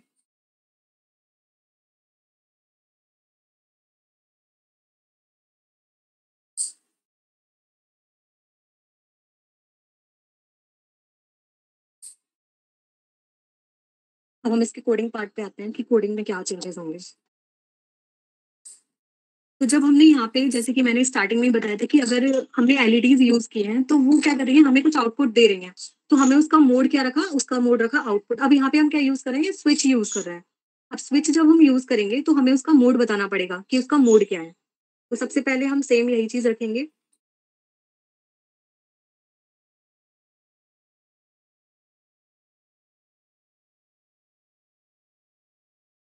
अब हमने सबसे पहले कहाँ किससे कनेक्ट किया है अपने स्विच को, पिन नंबर 10 से, तो हम 10 डालेंगे यहाँ पे। अब हम उसको एज अ इनपुट यूज कर रहे हैं, क्योंकि हम उसको कुछ इनपुट देंगे और तब वो अगर वो ऑन होगा तब तो हमारी एलईडी ग्लो करे और नहीं तो ना करे। तो हमने ये इसको इसका मोड बता दिया कि इसका ये मोड है इनपुट। अब यहाँ पर हमें एक और चीज ऐड करनी पड़ेगी। सबसे पहले स्टार्टिंग में ही हमें एक वेरिएबल डिफाइन करना पड़ेगा जो उसकी स्टेट को रीड करे, स्विच की स्टेट को बताए कि वो किस स्टेट में है, वो ऑफ स्टेट में है या वो ऑन स्टेट में है। तो हमने यहाँ पे एक वेरिएबल हमें देना पड़ेगा, उसका डेटा टाइप बताना पड़ेगा कि वो किस टाइप का है। तो हमने यहाँ पे इंटीजर लिया और हमने एक स्विच की स्टेट को बता दिया, तो हम एक यहाँ पे ले रहे हैं स्विच स्टेट।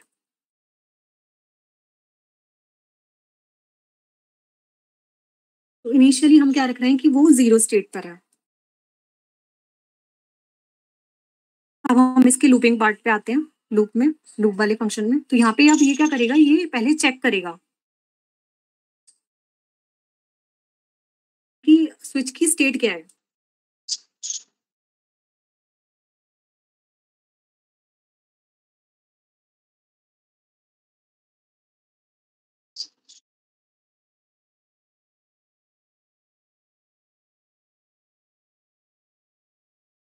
अब हमने किस पिन से कनेक्ट किया है वो भी चीज हमें यहाँ पे लिखनी पड़ेगी। तो यहाँ पर हमने 10 पिन से कनेक्ट किया है।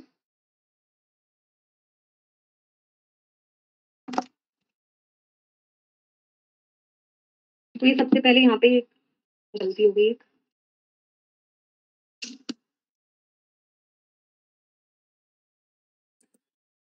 अब ये क्या करेगा कि चेक करेगा कि स्विच की स्टेट क्या है।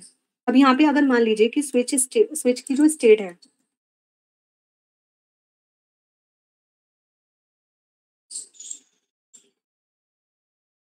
अगर वो लो है तब ये वाला काम करे। हमारी जो डिजिटल रेड एलईडी है वो ऑन हो और बाकी की दो जो है वो ऑफ है। तो ये हमारा इसका पहला पार्ट हो जाएगा। ठीक है।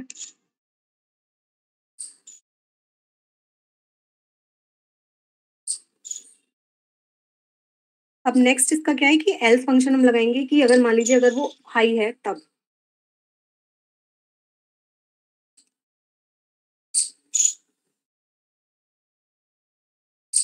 ये हम यहाँ से हटा देते हैं।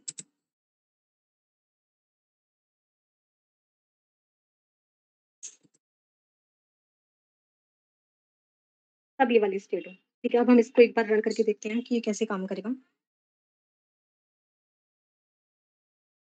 इसको हम यहाँ से हटा।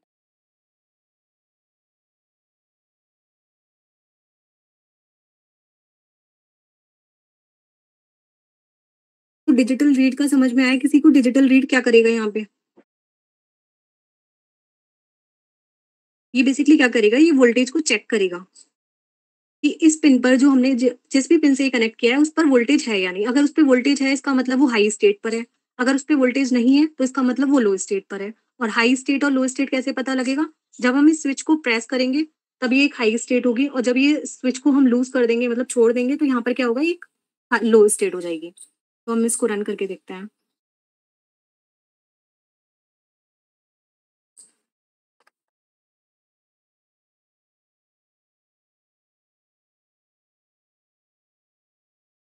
लूप में कुछ एरर आ गया। अच्छा हाँ, एक हमारा सिंटैक्स रह गया।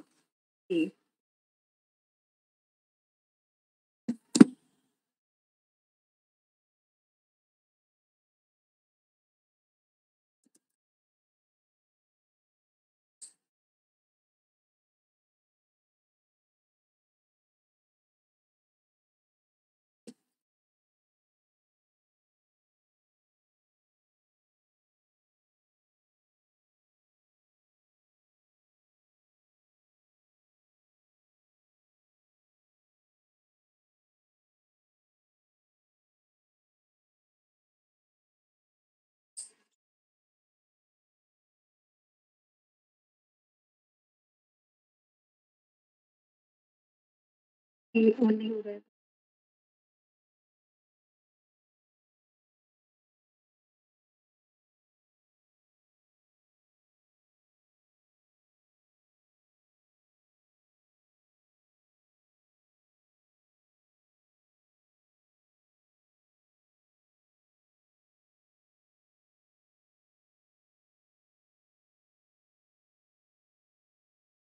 ये ऑन क्यों नहीं हो रहा?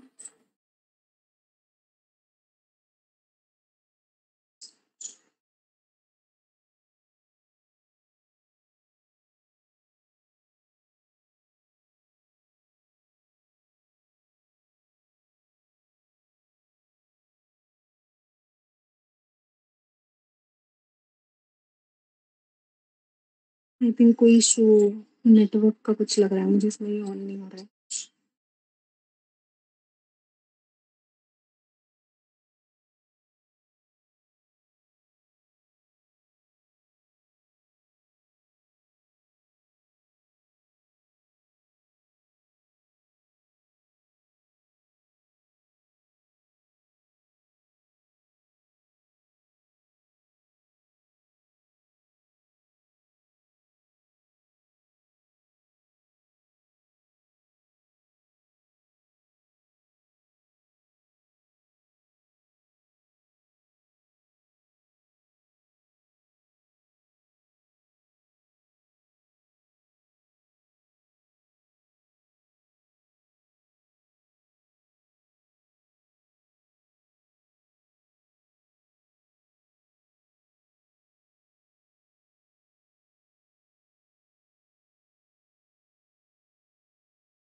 नंदनी, जी। ये जो तुमने कोड है ये तो ठीक है वैसे, लेकिन जो तुमने वहां पर एल्स स्टेटमेंट लिख दी उससे दिक्कत आ रही है ना। अब मान लो आपने स्विच को अगर आपने लो रखा है तो अगर ये लो रहेगा जब भी, अगर आप वापस से करोगे तो बाकी का होना चाहिए। अगर हम वो वाला पर्टिकुलर स्विच वाला ले रहे हैं केस, तो अगर हाई या लो में तो वो कंटिन्यूस जब भी रन करना चाहिए ना, तो उसमें अगर आप एल्स का हटा दोगे और ऊपर वाली कंडीशन कर दोगे कि लो या हाई की, तो पूरा प्रोग्राम रन करेगा। तो मतलब एल्स वाला यहाँ पे नहीं करना है हमें, ये कहना चाह रही हो, है ना? अगर आप हम स्विच के पर्टिकुलर मान लीजिए स्विच को अगर लो या हाई रख रहे हैं, अगर मान लीजिए स्विच अगर हमारा हाई है इफ करके, और बाकी के बाद जो वो नीचे की कंडीशन होगी वो पूरी लास्ट तक रन अप हो जाएगी। अगर ये तो एल्स का मतलब ये आ गया जब अगर ऊपर वाली कंडीशन ट्रू नहीं होगी, तो इसलिए वो बस रेड होके वो रुक रहा है। तो यहाँ पर हम स्विच स्टेट हटाकर करना चाह रहे हैं, मतलब ये कहना चाह रहे हो तुम कि ये इफ वाली कंडीशन हम ना दें यहाँ पे? नहीं, अगर if switch case equals to double equals to लो, तो ये नीचे तक का पूरा अब रन हो जाएगा। अगर आपने जो नीचे कोड लिखा था वो अब लास्ट तक रन होगा, जो आपने अभी हटा दिया, जो बीच में रेड करके वो रुक रहा था ना, आपने एल्स लगाया था, बस एल्स को हटा देते तो वो पूरा प्रोग्राम लो पे ही, मतलब तीनों ऑल्टरनेटिव उसमें वो रन करता रहता। बेटा मैं देखती हूँ इसको दोबारा, इसको रन करके देखते हैं, अगर एल्स हटाकर भी इसको रन करते हैं तब ये क्या आ रहा है।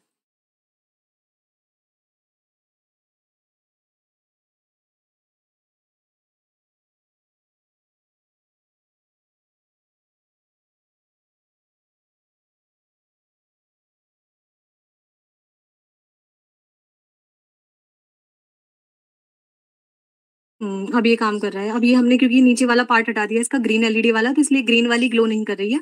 बाकी ये रेड और ग्रीन, जो रेड और येलो है, वो कंटिन्यूअसली हमारी ग्रो करेंगी इस स्विच के बेसिस पे।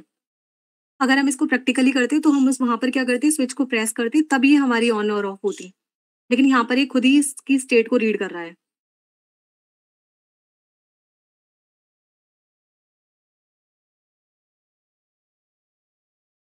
और पर्टिकुलर स्विच का अगर यूज करना है तो वो स्विच को डबल इक्वल्स टू हाई करके और बाकी का जो आपका कोड है तो वो लिखोगे, तो उसके बाद अगर आप स्विच को प्रेस करोगे तो कोड रन हो जाएगा।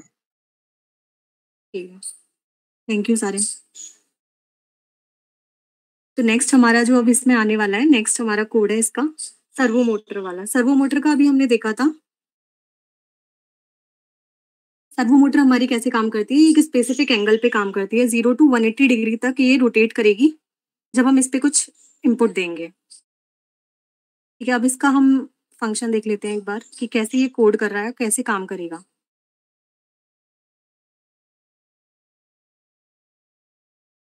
तो सर्वो मोटर बेसिकली पूरी कंप्लीटली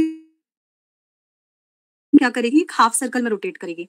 तो यहाँ पर ये कैसे वर्क करिए, हम इसका एक देख लेते हैं। तो इसमें वही है कि ये 3 टर्मिनल है इसमें।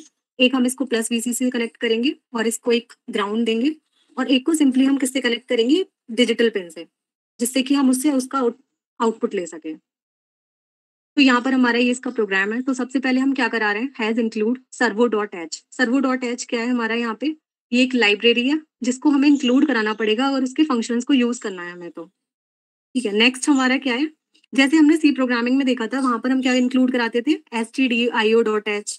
और अगर हम पिछले वाले उसमें चले जाएं तो conio.h एंड math.h, अगर मैथ की फाइल्स को एक्सेस करना है। तो सिमिलरली यहाँ पर भी हम क्या कराते हैं, अगर मान लीजिए सर्वो को अगर हमें यूज करना है, उसके फंक्शंस को यूज करना है, तो उसके लिए हमें क्या कराना पड़ेगा, servo.h को इंक्लूड कराना पड़ेगा अपनी फाइल, अपने प्रोग्राम में। तो हैज इंक्लूड servo.h ये क्या करेगा, इंक्लूड करा देगा सर्वो को। यहाँ पे हम इसको बताएंगे कैसे करेगा।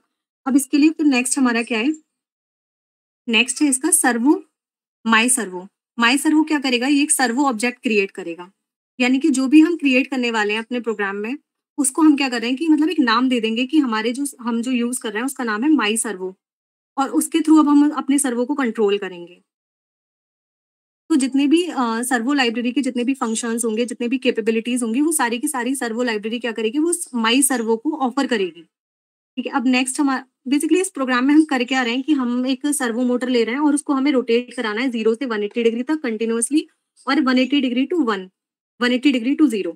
तो एक बार वो इंक्रीजिंग होगा, एक बार वो वापस से उधर ही अपनी पुरानी स्टेट पे आएगा। तो ये हम यहाँ पे करवा रहे हैं। तो हमने क्या किया है, एक वेरिएबल लिया है जो कि इसकी पोजीशन को सर्वो की पोजीशन को स्टोर करेगा।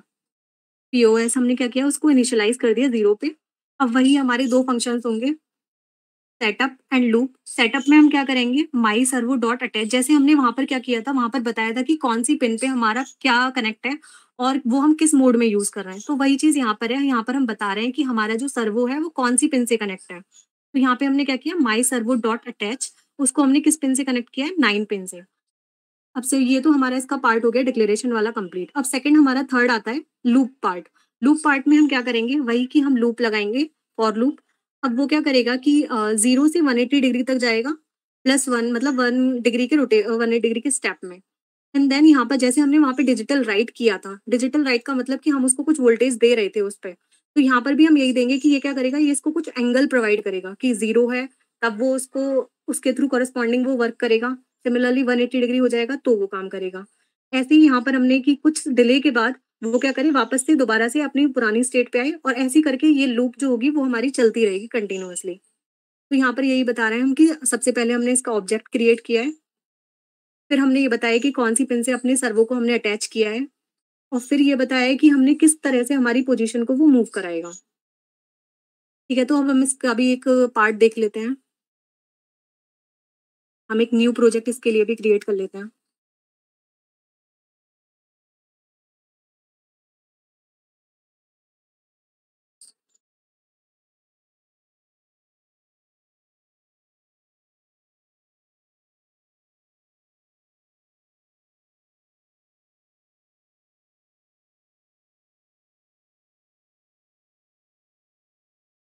तो यहाँ पे हमें क्या क्या चीजें चाहिए,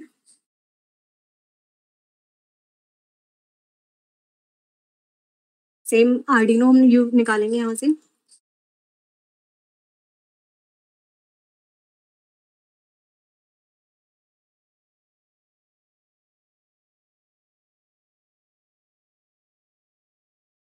यहाँ पे फिर हम क्या सर्च करेंगे, सर्वो को। यहाँ पे हम माइक्रो सर्वो ले लेते हैं। एक ब्रेड बोर्ड भी ले लेते हैं जिससे कि हमें आगे काम आने वाला है।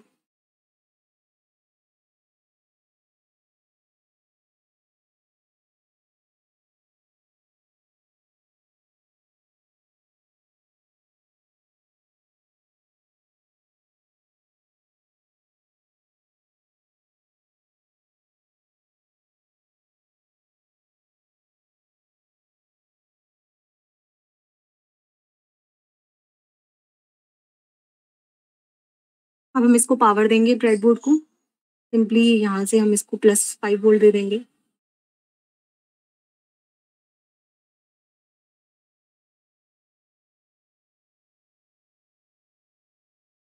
अब जैसा कि इसमें 3 टर्मिनल है हमारे, एक है ग्राउंड, दूसरा है पावर एंड थर्ड है सिग्नल। तो वही हम यहाँ पे करेंगे कि सबसे पहले ग्राउंड को कनेक्ट कर देते हैं। इसको हम ऐसा करते हैं कि रोटेट करा लेते हैं।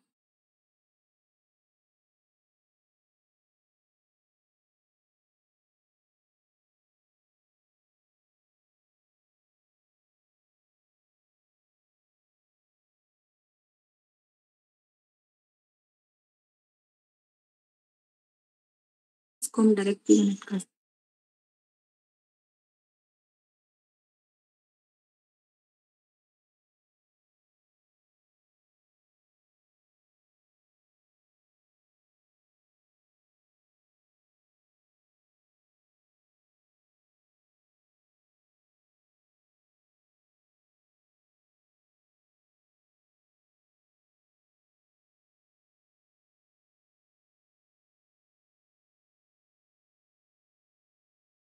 किसी भी पिन से हम इसे कनेक्ट कर सकते हैं। तो ये इसका सिंपल बस ये पार्ट है। अब इसके कोडिंग पार्ट को देख लेते हैं एक बार।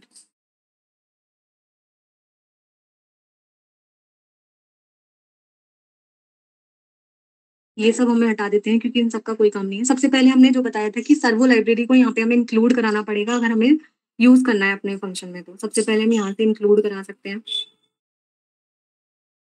तो ये दिख रहा है आपको कि ये इंक्लूड हो गया है यहाँ पे।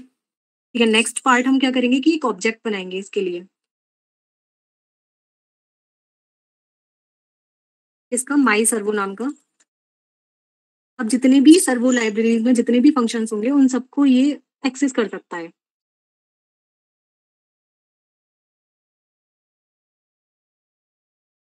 अब हम एक वेरिएबल क्रिएट करते हैं जो कि इसकी पोजीशन को नोट करेगा।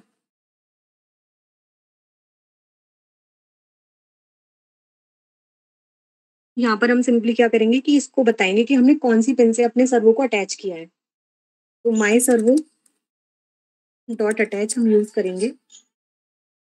पिन नंबर 3 से हमने इसको कनेक्ट किया है तो 3 डाल देंगे।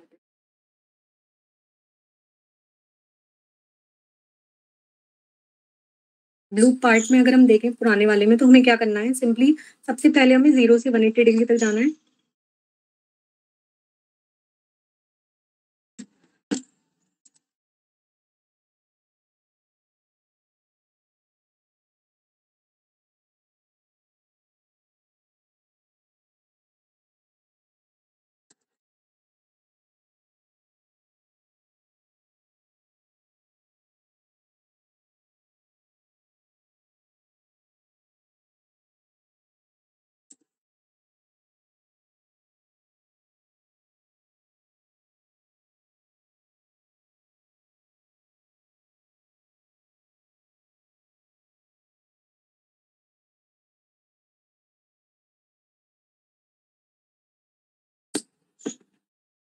जैसे हमने वहां पे किया था तो यहाँ पर भी हम यही करने वाले हैं कि हम इसको राइट मतलब इसके फंक्शन के थ्रू अब हम अपनी मोटर को रोटेट करवाएंगे। तो यहाँ पे हमें क्या देना पड़ेगा, माई servo dot right.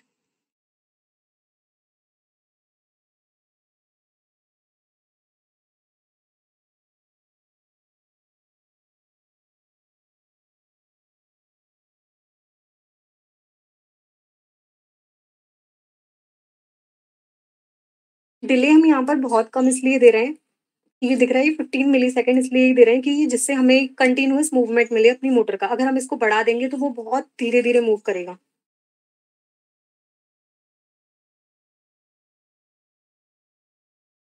Same part हम इसको दोबारा रखते हैं।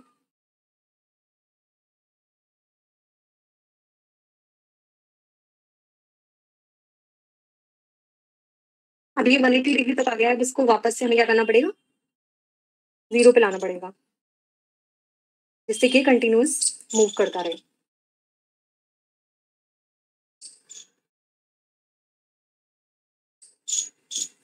हैंड कर देते हैं इसको।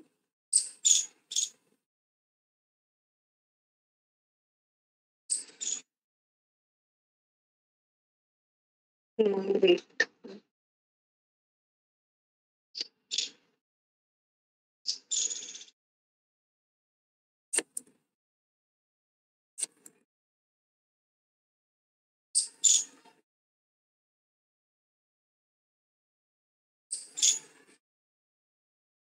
ये दिख रहा है कैसे रोटेट कर रहा है।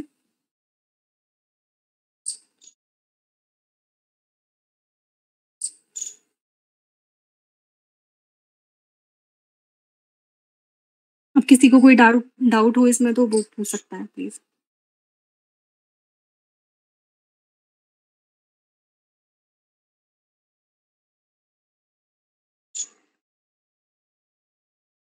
हम इसका डिले अगर बढ़ा देते हैं तो देखो क्या होगा। अगर मान लो इसको हम 50 दे देते हैं,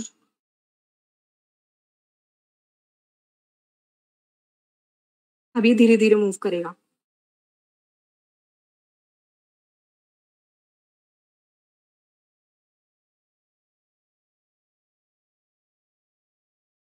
किसी को कोई डाउट है?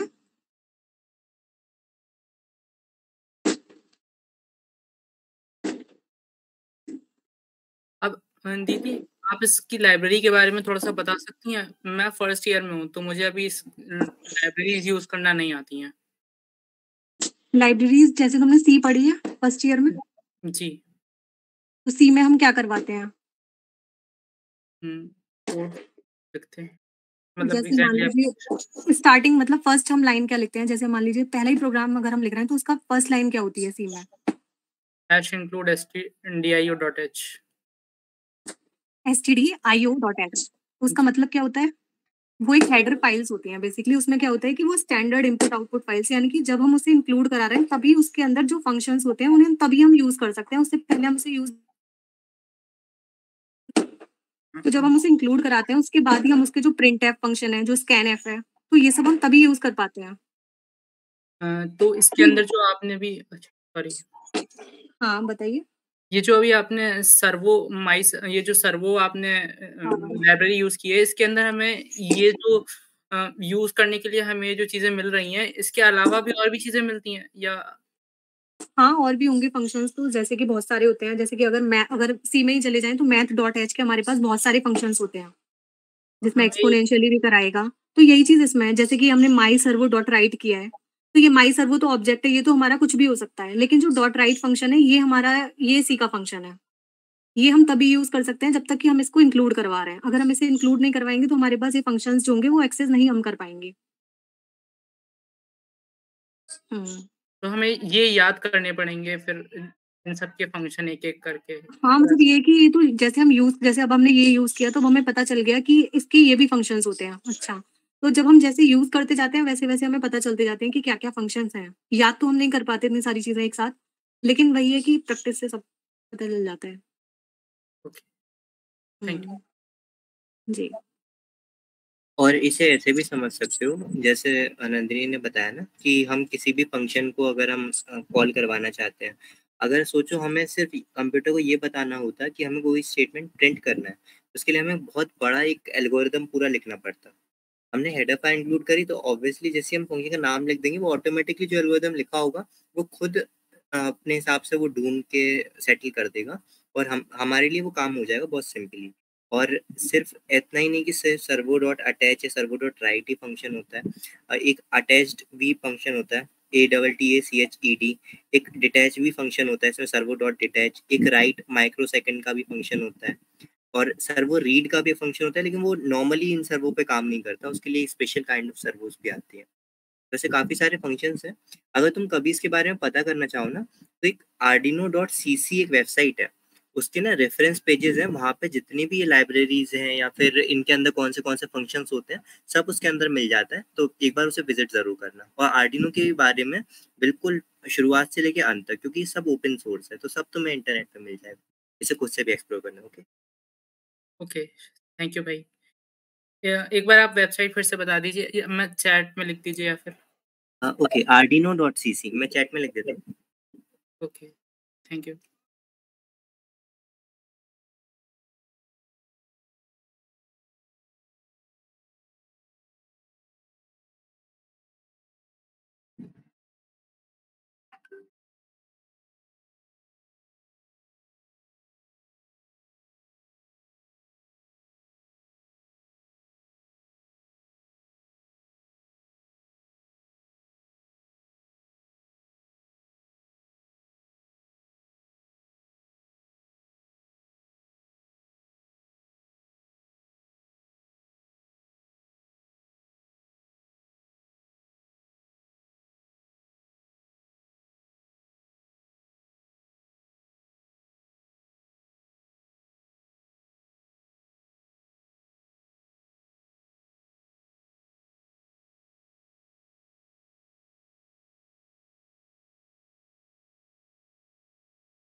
तो एक रेफरेंस हमने दे दिया है वहाँ पे, तो आप चेक कर सकते हैं।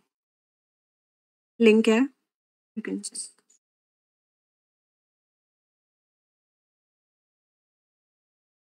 और कोई